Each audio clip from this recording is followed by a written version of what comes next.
পঁচিশে বৈশাখ বিশ্বকবি রবীন্দ্রনাথ ঠাকুরের জন্মদিবস উপলক্ষে ভূতনি চণ্ডীপুর হাই স্কুলে উন্মোচিত হল রবীন্দ্রনাথ ঠাকুরের মূর্তি। এই মূর্তি বিদ্যালয়কে দান করেছেন বিদ্যালয়ের প্রাক্তন শিক্ষক শ্রী দেবানন্দ চক্রবর্তী। বিশ্বকবির মূর্তি উন্মোচন অনুষ্ঠানে উপস্থিত ছিলেন স্কুলের ভারপ্রাপ্ত প্রধান শিক্ষক বরুণ কুমার ঝা, স্কুলের প্রাক্তন ছাত্রী তথা মানিকচক পঞ্চায়েত সমিতির খাদ্য সরবরাহ দপ্তরের কর্মাধ্যক্ষ রানী মণ্ডল, বিদ্যালয় পরিচালন সমিতির সদস্য রতন মণ্ডল, বিদ্যালয়ের প্রাক্তন শিক্ষক শ্রী দেবানন্দ চক্রবর্তী, বিদ্যালয়ের হোস্টেল সুপার সহ অন্যান্যরা। পঞ্চায়েত সমিতির কর্মাধ্যক্ষ রানী মণ্ডল সহ স্কুলের শিক্ষকেরা ফিতে কেটে এবং রবীন্দ্রনাথ ঠাকুরের মূর্তিতে মাল্যদান করে মূর্তির উন্মোচন করেন। এদিনের অনুষ্ঠানের মধ্য দিয়ে রবীন্দ্রনাথ ঠাকুরের প্রতি শ্রদ্ধা জ্ঞাপনের পাশাপাশি ছাত্রছাত্রীদের মধ্যে বিভিন্ন বার্তা তুলে ধরেন স্কুল কর্তৃপক্ষ।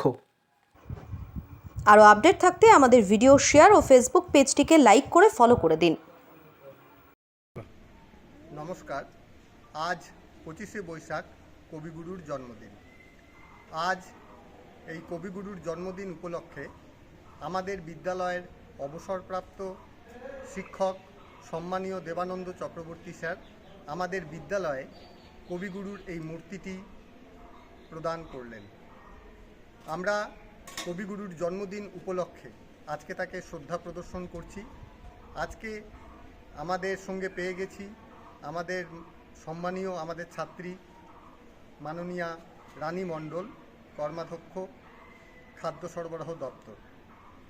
আজকের এই অনুষ্ঠান উপলক্ষে সংক্ষেপে একটাই কথা বলবো, আপনারা সকলে জানেন বর্তমানে পাকিস্তানের সন্ত্রাসবাদী কার্যকলাপের জন্য আমাদের ভারতীয় সেনারা প্রবল পরাক্রমে লড়ছে। এই রকম পরিস্থিতিতে অতি সাধারণভাবে আমরা কবিগুরুর মূর্তি আজকে উন্মোচন করছি। আমরা ভারতীয় সেনার পক্ষে রয়েছি। বন্দে মাতরম।